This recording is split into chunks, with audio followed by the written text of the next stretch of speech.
بعد السلام والتحية معاكم دعاء فتحي لفرش منزل الزوجية بلمسة عصرية. والنهاردة معاكم شقة عروسة جديدة. شقة عروستنا النهاردة من محافظتي محافظة دمياط. أول ما ندخل شقتها كالعادة بنقول بسم الله الرحمن الرحيم. بسم الله ما شاء الله، اللهم بارك للعروسين يا رب. ربنا يسعدهم ويهنيهم بكل شبر في بيتهم. دعواتكم ليهم من كل قلبكم وقولوا اللهم امين. بسم الله ما شاء الله ولا قوة الا بالله. شقة عروستنا النهاردة ذوق مختلف وفريد، من الفخامة، من الكلاسيك الهادي الرايق الفخم الشيك جدا. بسم الله ما شاء الله. واكيد هتلاحظوا ده في كل تفاصيل الشقة النهاردة. واتمنى ان شاء الله ان الفيديو يعجبكم. في البداية كده لو انتوا واثقين فيا، عايزة اللايك يوصلني من قبل حتى ما تكملوا الفيديو، وعايزة التعليقات الحلوة بدعوة حلوة من قلبكم للعروسة، وبرأيكم ان شاء الله في شغلي في شقة عروستنا النهاردة.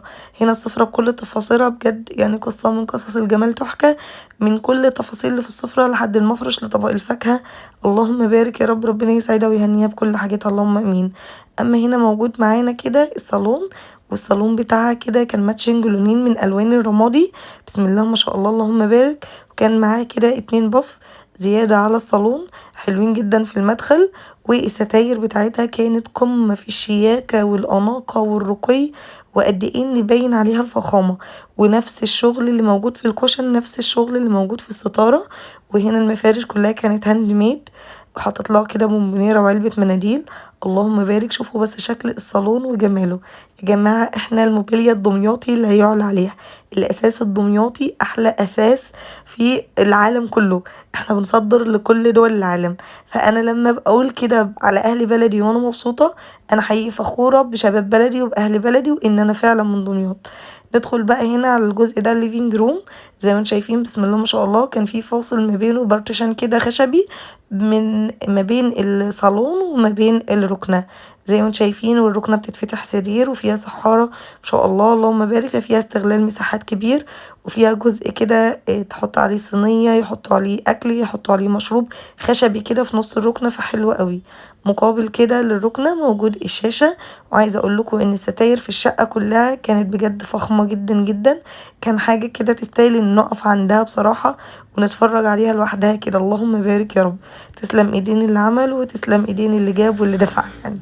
اللهم بارك. هنا كده حطيت لها زرعة في الزاوية دي علشان نشغلها، لان ما شاء الله باقي الاماكن مشغول في كل حته كده بحاجه رقيقه. حتى البارتيشن هنا شغلنا فيه بحاجات بسيطه من الورود والزرع والحاجات اللي استانلس، فبتدي برضو فخامه ورقي وشكل جميل، بالذات في البوكسات الموجوده قدام حضراتكم. نكمل مع بعض باقي تفاصيل الشقه. كده اخدنا الريسبشن كامل، لسه هنشوف بس تفاصيل البوفيه وتفاصيل الانياش.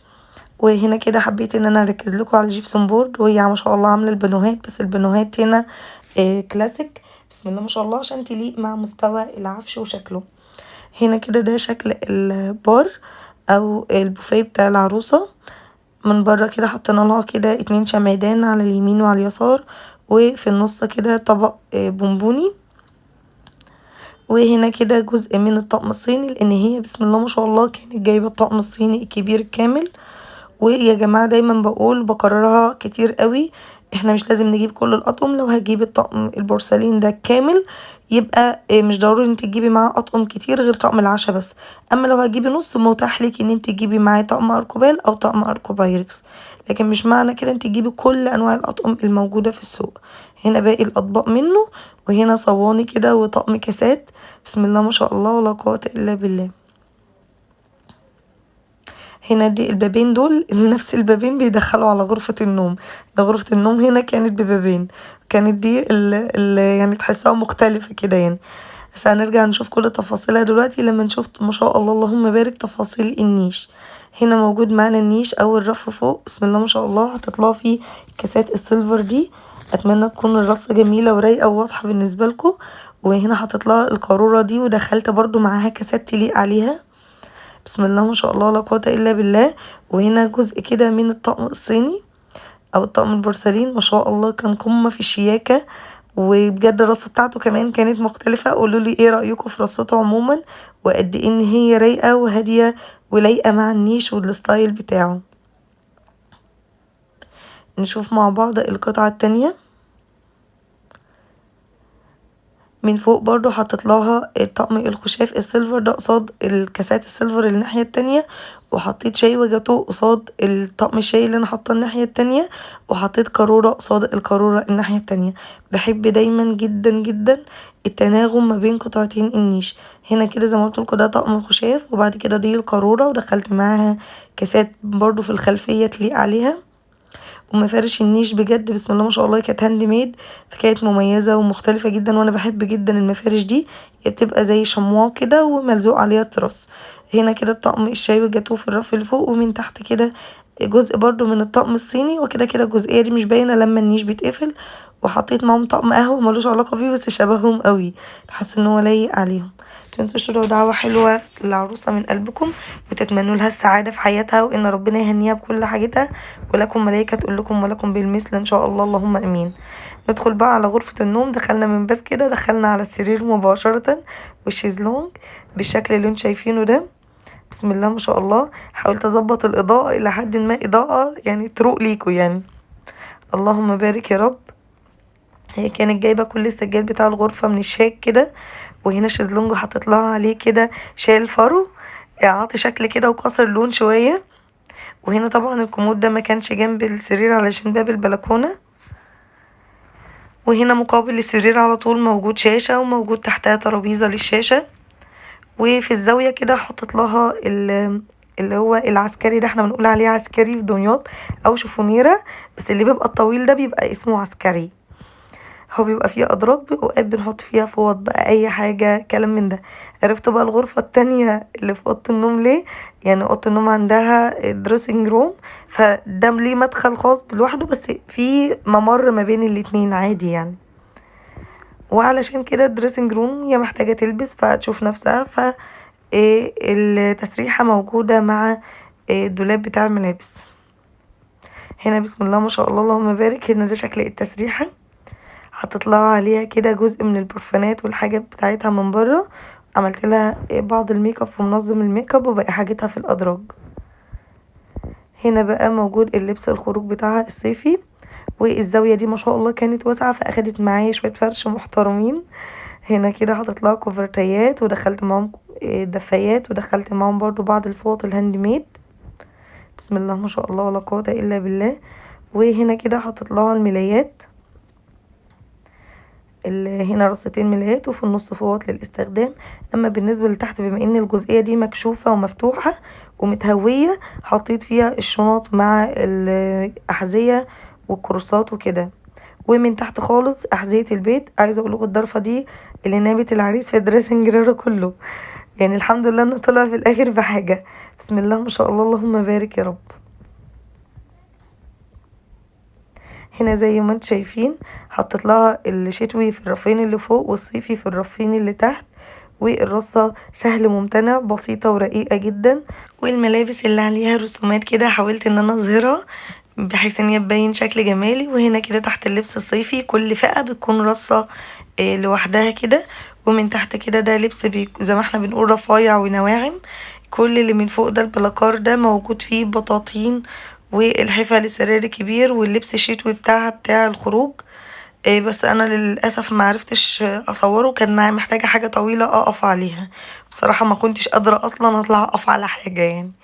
هنا بقى نروح على الغرفه التانية، وهي غرفه الاطفال. ان شاء الله ربنا يرزقهم فيها باذن الله بالذريه الصالحه، اللهم امين. هي كانت جايبه كل السجاد بتاع الغرف شاج، اللي هو بيكون شعر ده زي ما احنا بنقول في العاميه كده. وما شاء الله اللهم بارك اللون بتاع الغرفة برضو كان مختلف، الوانها فاتحة، فكانت مغمقة في التنجيد الكابوتينيه، وفي السجاد، وفي الستاير. بسم الله ما شاء الله اللهم بارك يا رب. وهنا الدولاب برضو كان مقاسات خاصة كده، ما شاء الله مقاسه كبير، وفي بلاكار من فوق، فده برضو خدمنا ان اخد معانا حاجات كتير. بسم الله ما شاء الله ولا قوة الا بالله. هنا حطيت لها الفوط بتاعتها، طبعا زي ما شفتوا ان انا حاطه لها فوط الاستخدام موجودة في الدراسنج روم جنبها. هنا كده دول 2 كوفرت اطفال باين الرسمة اللي عليهم. وهنا دي الفوط برضو حاولنا ان احنا نظهر كل رسوماتهم. ما شاء الله اللهم بارك، وكل رف برصة مختلفة. وتحت كده معانا لحاف فايبر اطفال. اما في النص دي الضرفة دي بتبقى واسعة شوية، فاخدت معانا للحافة الفايبر الكبيرة. اخدت 3 الحفة، واخدت معانا كوفرتيات والحفة تانية اطفال، وباقي الكوفرتيات الاطفال. وزي ما قلت لكم الدراسنج روم من فوق كان فيه اللي هي البطاطين التقيلة، وفي باقي مفروشات برضو من فوق، بس بصراحة ما كنتش قادرة ان انا اطلع واصورها. الحمد لله ان انا طايلة البلاكار يعني. اما هنا بقى دول 2 بطانية وفي النص كده كوفرتة، فانا استوحيت فكرة التزيين من الشكل الوردة اللي في الكوفرتة، وعملت لها وردة دوار الشمس اللي موجودة عليها دي. هنا بقى ده اللحاف التاني اللي تحت ده قصاد اللي هناك، وهنا كده كوفرتة ودفاية، وهنا دول ملايات السراير الاطفال مع فوط اطفال كده تكون جنبهم. بسم الله ما شاء الله ولا قوة الا بالله. اللي من فوق هنا دول 2 دفاية مع كوفرتة للسرير الكبير، بس انا حاولت ان انا ايه اعكس في التزيين بحيث ان انا اعمل ماتشنج ما بين الالوان. ندخل بقى على اخر حاجة في شقة عروستنا، واعذروني للاسف والله حزينة جدا جدا ان انا ما صورتش المطبخ كويس، وده مش خطأ مني. هو للاسف المندوب بتاع الغسالة جه، والعريس كان مصمم ان هو ما يستناش الدقيقتين دول عشان اصوره، فهو حر بقى في بيته. بس بصراحة يعني كان نفسي ان انا اصوره لكم، واتضايقت من الموقف يعني بصراحة، بس هو عدى. فانتوا اكيد عارفين شغلي وعارفين شكله هيكون ايه. حتى العروسة والله قالت لي ان هي تصور لي بعدين، بس يعني ما كانش حابة تصور، ما كانش عارفة ايه اللي تصور وايه اللي متصورش، فعلشان كده ما تضافش في الفيديو لان كان جودته مختلفة جدا يعني. هنا الغسالة دي اللي كانت هتركب، اللي المندوب جاي واقف عليها على الباب، وما عرفتش ان انا اصور المطبخ، مع اني دايما اقول يا جماعة الاجهزة تركب قبل حتى ما ناجي، عشان ما عادش حد يدخل بعد لما الشقة تتفرش ولا يبهدل حاجة من اللي احنا عملناها. بحيث اي اجهزة ده ليكي انتي قبل ما يكون ليا يعني، ده ليكي انتي ولبيتك انتي. خلاص الشقة اتفرشت، ما عادش حد يدخلها الا انتي وعريسك يوم الفرح، او مامتك وهي جايه تجيب الاكل، مش اكتر من كده. ده بيكون حلو ليكوا انتوا يعني. فانا دايما باكد على المعلومه دي اصلا حتى في بنود الاتفاق بيني وبين اي عروسه، بس هو في اليوم ده بقى ده اللي حصل يعني. فالحمد لله انا صورت لكم اللي انا صورتهم دول، والباب كان تقريبا يعني الجرس كان هيتحرق من الرن، فوقفت فيديو وفتحت الباب. فانا كنت مفكره حد بيستعجلني بس او كده، طلع ان هم عشان المندوب عايز يدخل يركب الغسالة، والله يعين كل واحد على رزقه. هنا كده زي ما هو واضح قدامكم، مش محتاجة ان انا اشرح لكم في المطبخ كتير، لان اصلا تفاصيل المطبخ ما شاء الله اصلا كانت كتير، وكان مرصوص بجد يعني بالمسطرة، بس لحظكم ان هو ما شفتوش كل التفاصيل اللي فيه، فده اللي اتصور منه، فشوفوه وقبلوه بقى. وسامحوني بقى على عدم تصويري ده، زي ما وضحت لكم ان هو خارج عن ارادتي يعني. هو كان لسه ما صورش معايا كل الجزئية التانية دي خالص، واللي فوق التلاجة ده كله ما كانش اتصور. فهنا كده حاولت ان انا اصور حتى على السريع ان انتوا تشوفوا بعض الرصات والدنيا كان مترتبة ازاي. واتمنى ان شاء الله ان يكون الفيديو النهارده عجبكم. اشوفكم على خير في فيديو جديد. اوعوا تنسوا اللايك والشير. مع السلامة.